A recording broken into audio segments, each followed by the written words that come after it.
Dear students, this is Dr. Ramya, Assistant Professor, JJ College of Arts and Science, Autonomous. Dear students, in this session, we are going to listen a story which is written by the great Indian novelist Amitav Ghosh, Sea of Popies. It is a novel by this great Indian novelist Amitav Ghosh, which was actually shortlisted for the Man Booker Prize in 2008. It is the first volume of the Ibis trilogy. Before getting into this session, we'll see a brief account about this great novelist Amitav Ghosh. Amitav Ghosh is an Indian writer and won the 54th Jnanpith Award in 2018, India's highest literary honor. He is the Indian-born writer, produced a wide range of novels in the genre of historical fiction. His fictional work centers on the Southeast Asian population, dealing with the identity crisis at different levels. Born in Kolkata on 11th of July 1956, Amitav Ghosh belongs to a Bengali Hindu household. He was educated at the Doon School, St. Stephen's College, Delhi University, and St. Edmund Hall, Oxford, where he was awarded a PhD in social anthropology.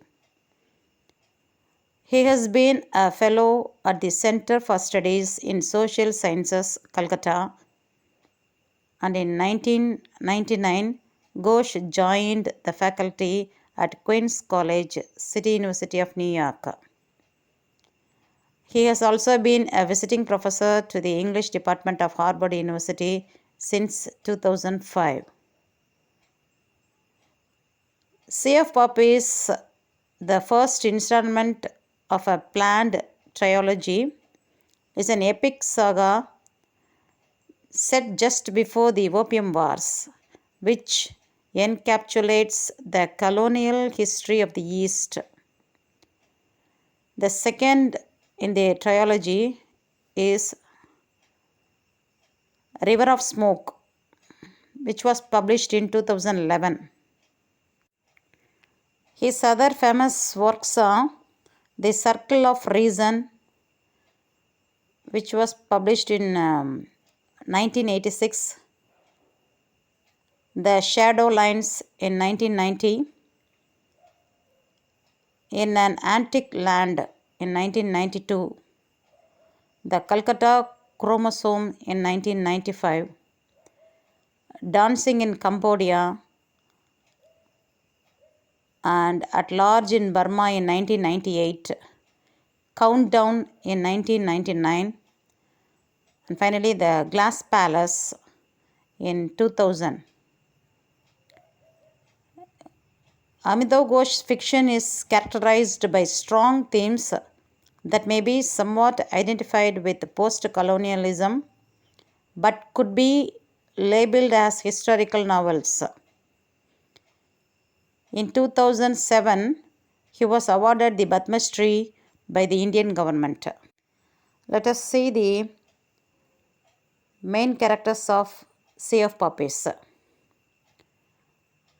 Didi, the protagonist of this novel, Hukum Singh, Didi's husband, Chandan Singh, Didi's brother-in-law and actual father of Didi's daughter, Kabutri. Kabutri, Didi's daughter, Kaluwa, a low-caste ox cart driver, Sakari Reid, second mate of the ship Ibis, son of black slave and victim of racism. Next one, Benjamin Burnham, owner of the ship Ibis,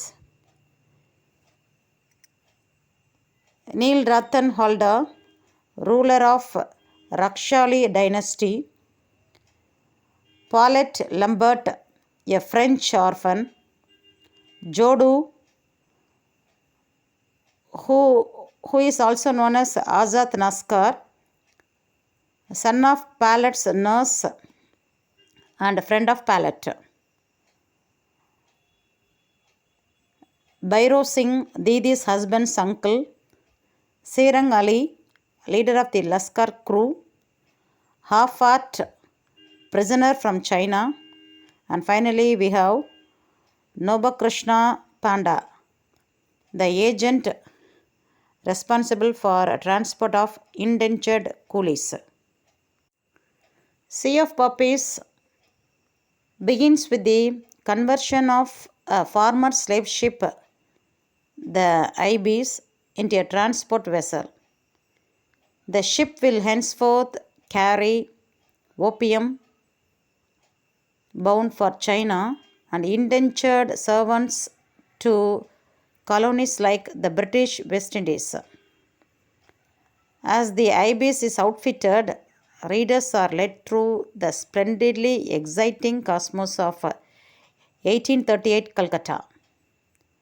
The bustling port city is the site of forbidden romance, disguise, deceit, courtroom dramas, and ritual sorties, etc. The ship's crew and passengers are actually the opium factory workers, American sailors, French runaways, Laskars, coolies, convicts, Rajas, and Sahibs that reflect Calcutta's cosmopolitan racial and socio-economic swell. Theirs is a polyglot world ringing with Pidgin, Jinglish, Ginglish, and the inimitable slang of seafarers, while the glories of their meticulously recreated lexicon may occasionally stump readers. The other was helpfully included a witty glossary. Now come to the story of Sea of Poppies. The story begins with Didi, who is stuck in an unfortunate marriage. She has a daughter, Kabutri. After her husband dies, she sends off her daughter to stay with relatives. Things get more dire when Didi is forced to consider the Sati Pratha due to unacceptable family circumstances. In turn of events, she flees with an untouchable man.